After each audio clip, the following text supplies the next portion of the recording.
Halo teman-teman pecinta catur, kembali lagi Tarigan Catur Channel. Turnamen kelas dunia telah diselenggarakan ya, tadi malam waktu Indonesia Barat.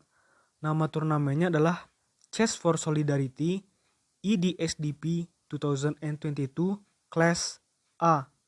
Beberapa pecatur Indonesia turut berpartisipasi di dalam turnamen ini, tetapi tidak ada satupun yang berhasil menembus 10 besar. 10 besar didominasi oleh master-master yang bermain di luar negeri ya, terutama master seperti master Rusia, master Iran dan sebagainya. Tapi pecatur Indonesia terbaik di dalam turnamen ini adalah yang berperingkat ke-11, yaitu International Master Gilbert Elroy Tarigan yang menggunakan nama akun Niches Ahmad_BKD. Dan kali ini admin Tarigan Catur akan mengulas salah satu pertandingan terbaiknya di dalam turnamen ini saat mengalahkan Grandmaster yang memiliki dua kewarganegaraan yaitu Grandmaster Rusia dan Israel, yaitu Grandmaster Semen Dvoirisi. Di sini IM Gilbert Elroy Tarigan menggunakan catur boh putih dengan nama akun Chess Ahmad_BKD, sedangkan Grandmaster Semen Dvoirisi menggunakan catur boh hitam dengan nama akun Chess Prof 1 Chess. Di sini IM Gilbert memulai permainan dengan pion E4 dan dibalas oleh Grandmaster Semen Dvoirisi dengan pion C5 yang masuk dalam pembukaan pertahanan Sisilia. Kuda F3, pion D6, dan pion D4 mengajak pertukaran pion di petak pusat yang diterima oleh hitam. Pion pukul pion di petak D4, kuda pukul pion di petak D4, kuda F6 mengancam pion, dan kuda C3 melindungi pion. Dan balasan hitam selanjutnya adalah dengan pion A6 yang membuat permainan masuk ke dalam variasi Nachtdorf di dalam pembukaan pertahanan Sisilia. Gajah E2 dan pion ancam kuda. Kuda langsung maju ke petak F5. Di sini IM Gilbert memutuskan untuk langsung mengambil serangan ya. Langsung saja di sini hitam menerima gajah pukul kuda dan pion pukul gajah. Walaupun tidak nyaman posisinya, pion putih ada di petak F5, tapi sebenarnya pion putih ini cukup membuat hitam agak sedikit tertekan ya secara posisi di pertahanan sep raja. Karena jika pion ini terus lama di petak F5 akan menciptakan masalah bagi pertahanan hitam. Pion D5 dan gajah G5 ancam kuda yang sedang melindungi menteri. Lalu gajah B4 hampir sama. Hitam mengancam kuda putih, tapi kali ini yang melindungi raja putih. Gajah pukul kuda dengan tempo ancam menteri, dan balasan hitam cukup unik dengan pion pukul gajah mengosongkan langsung baris G dengan tujuan langsung menyerang ke pertahanan sep raja dari putih. Tapi putih tidak takut sama sekali. Putih tetap pada pakem awalnya ya, atau tetap pada strategi awalnya, yaitu dengan rokade pendek.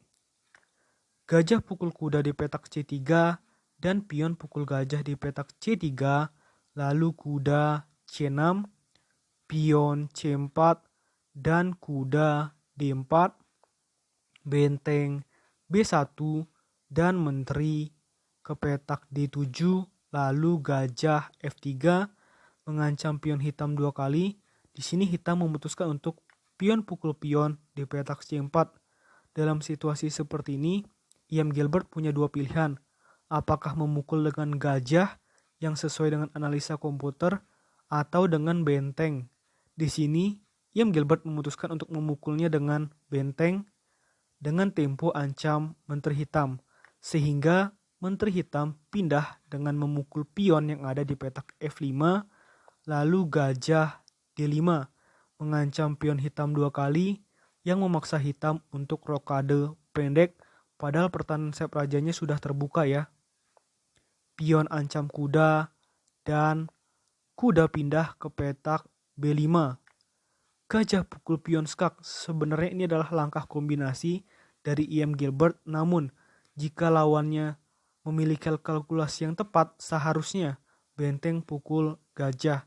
Tapi di sini hitam ternyata takut untuk benteng pukul gajah dan lebih memilih langkah takutnya gini ya. Setelah ini yang takutnya adalah menteri ke petak D5. Tapi menurut admin Trigan Catur sebenarnya tidak perlu takut karena bisa misalkan menteri mundur atau dengan benteng ke petak F8. Tapi terkadang pemain jika sudah berada di dalam posisi yang terjepit maka memutuskan untuk tidak memukul gajahnya karena takut dengan kombinasi-kombinasi yang mungkin dilakukan oleh lawan. Maka dari itu di sini hitam memutuskan raja pindah ke petak H8 yang merupakan blunder fatal yang membuat di sini pertahanan dari hitam semakin hancur, semakin kewalahan, dan secara posisi IM Gilbert unggul plus 0 atau maksudnya plus 2,6 yang sangat besar ya. Kalau posisi plus 2,6 ini sudah hampir pasti menang. Tapi hitam masih terus memberikan perlawanan.